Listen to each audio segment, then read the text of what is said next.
as Jim Harbaugh 2022 watch rolls along, we need to look in for our daily dose of bacon. That's right, John U. Bacon, Michigan insider, the dude who literally wrote the book on Michigan and Harbaugh. Recapping John Bacon's bona fides. So he was the one who, a week plus ago, on January 24th, he was the one who pointed out, blah, blah, blah, don't count the Vikings out. He was the first. He was the first one to really get a little bit of steam, a little bit of sizzle. I'm not going to be tired of the bacon puns. Don't care. He was the one who pointed out Harbaugh, Vikings, and then it just expanded and extrapolated from there. And then it was Harbaugh and Kwesi talking on Saturday. Now it's a formal sit-down interview on Wednesday, which I don't think that he's going to leave without the job. I think that both sides are in. But he tweeted this out this morning. Harbaugh watched day 31.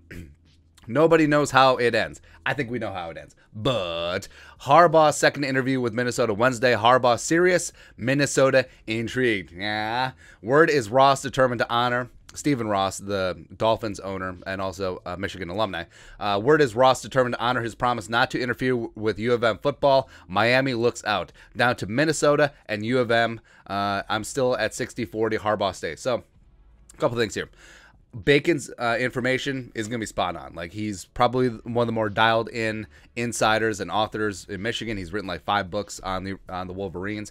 And I think that his alumni status is just showing a little bit. I think 60-40 is a very rosy outlook. I think that it's 90-10 that he leaves. I think it's 90-10 that he goes to the Vikings, 10% that he stays in Michigan. I think Miami's out. I think they've always been out because Stephen Ross painted himself into a corner because right after they fired Brian Flores in shocking fashion, he said right away, since everyone was connecting the dots, he said that he would not go after Harbaugh. He would not do that to his alma mater. He would not do that to the school where his name is on the business school. And then he can't go back on his word. Even though I feel like Michigan alumni,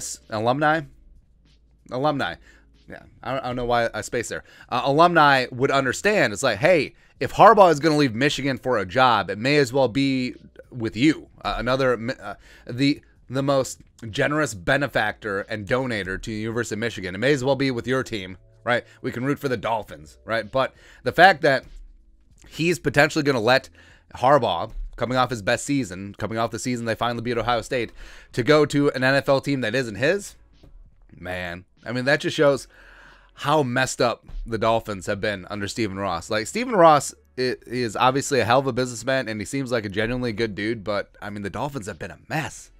He hired Adam Gase.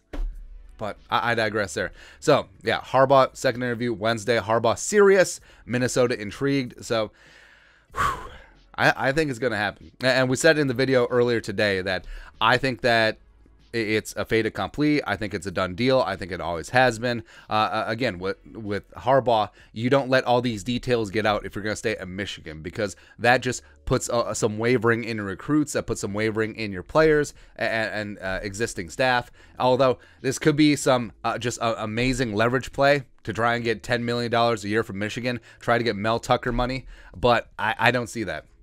I think that if Harbaugh had never coached in the NFL, if he had been a college football lifer, then I would understand that, using that as a big-time leverage ploy. But the fact that Harbaugh he made no bones about it when he was at San Diego and Stanford, that he wanted to coach in the NFL. Then he got the Niners job, and he does feel like he has unfinished business. You know, he got to a Super Bowl, didn't win 3 NFC title games, and I feel like as he's starting to age, he is 58 years old now, he wants one more shot, and I think that he potentially sees the Vikings as an amazing spot. But also it is the money. Let's be serious here. So the Wilfs, respect for the Wilfs for going for the pin here, because it would be a lot cheaper to hire a Raheem Morris on his second chance to be a head coach. It would be a lot cheaper to hire Kevin O'Connell or Patrick Graham first time as head coaches. But Harbaugh is going to command big-time money. First off, you got to pay Michigan a $1.5 million buyout. That's nothing. That's chump change. I mean, the Wilfs could find that in the cushions of the private jet. I mean, we could GoFundMe $1.5 million to Michigan for the buyout. I got 5 on it. But the fact that Harbaugh's going to come in, he's probably going to be a top. I feel like Jim Harbaugh is petty enough that he wants to get paid $1 more than his brother John. And John is, I believe, a top 3 paid head coach in this league. So I respect that the Wilfs are really putting it on the table. Harbaugh wanted to get back into the game, and now it looks like it's happening. And remember, John U. Bacon was, he's very dialed in, and he has nothing to gain or lose. Well, no, he's got everything to lose. Got great reputation. But he has nothing to gain from, just putting out lies and rumors out there. So, yeah, I think it's happening. I think his 60-40 forecast, his handicap, I think that's extremely, extremely generous. Being a Michigan alum, I think it's 90-10 that he signs with the Vikings, and maybe that's a little bit loose. Yeah, but it's happening, man. But your thoughts on our thoughts. Bacon Watch. Harbaugh Watch 2022. Let us know in the comment section below. Subscribe for daily Vikings takes. Want to support the work? Put a little something in the Venmo. But until next time, Skol, production value.